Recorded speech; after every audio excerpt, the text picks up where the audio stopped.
गिरगाव येथील सकल मराठा समाजाच्या वतीने रास्ता रोको मराठा आरक्षणकर्ते मनोज जरांगे पाटील यांचे मुंबई आझाद मैदानावर आमरण उपोषण सुरू आहे।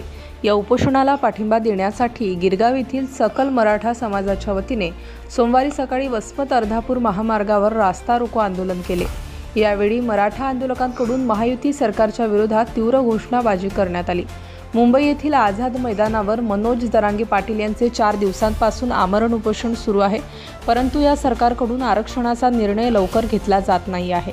मनोज जरांगे पाटील यांच्या उपोषणाला पाठिंबा देण्यासाठी गिरगाव येथील सकल मराठा समाजाच्या वतीने सोमवारी वसमत अर्धापूर महामार्गावर रास्ता रोको आंदोलन करण्यात आले।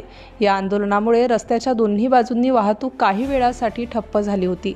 रास्ता रोको आंदोलनादरम्यान कोणताही अनुचित प्रकार घडू नये म्हणून वसमत ग्रामीण पोलीस ठाण्याचे सहाय्यक पोलीस निरीक्षक गजानन बोराटे यांच्या मार्गदर्शनाखाली पोलिसांचा तगडा बंदोबस्त ठेवण्यात आला होता। आज आमच्या गिरगावच्या वतीनं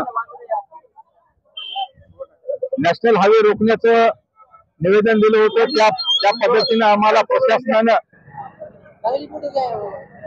2 तास परवानगी दिली होती, पण आम्ही 4 तास रस्ता रोको केला। त्याचं कारण आहे, आमच्या मराठ्याचं दैवत आदरणीय जरांगे पाटील आझाद मैदानावर आरक्षणासाठी उपोषण करत आहेत, म्हणून त्यांना पाठिंबा म्हणून आणि सरकार दखल घेत नाही म्हणून इथून गिरगावच्या वतीनं आज आम्ही ठिणगी पाडण्याचं काम केलं।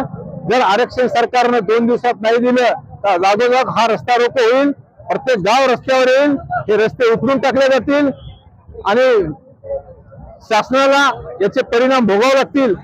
म्हणून माझी सरकारला विनंती आहे की तात्काळ निर्णय घ्या आणि आम्हाला मराठी समाजाला ओबीसीतून 50% ओबीसीतून आरक्षण द्या।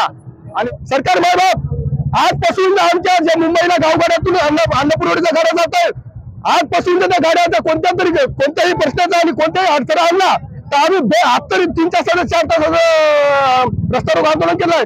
उद्यापासून बेमुद्दाम आंदोलन करू आणि आम्ही आधी तर लक्ष्मीचं गोडगोड खात आहे। मुंबईला आमचे मराठे उपाशी राहतात, आंघोळीची सोय नाही, राहण्याची सोय नाही, संध्याची सोय नाही। माझ्या मराठा बांधवाला एवढं सांगायचे हटल्या जगायला बघा, काय कोणी आपल्या सरकारने मिळू शकत नाही। आज दुसरा विषय, आम्ही उद्याच्याला 10 लाख पुऱ्या इथून आमच्या मराठा बांधवांसाठी पाठवतात गिरगाव नगरीमधून। ज्या पुऱ्याचा कुठे आढळून आल्या तर आम्ही बेमुद्दाम इथं रस्त्यावर आंदोलन करू, रस्ता रोको आंदोलन करू, ही माझी एवढेच सांगण्याची इच्छा आहे। आता लोक म्हणतील त्या हक्कीच्या विषयी काय बोलत नाही, पण त्या सुपारी बाजाराची एवढी लायकी नाही की सोशल मीडियावरून त्याला फेमस करावं। एवढेच माझे 2 मोठे शब्द होतो आणि धन्यवाद करतो। एक मराठा, एक मराठा, एक मराठा।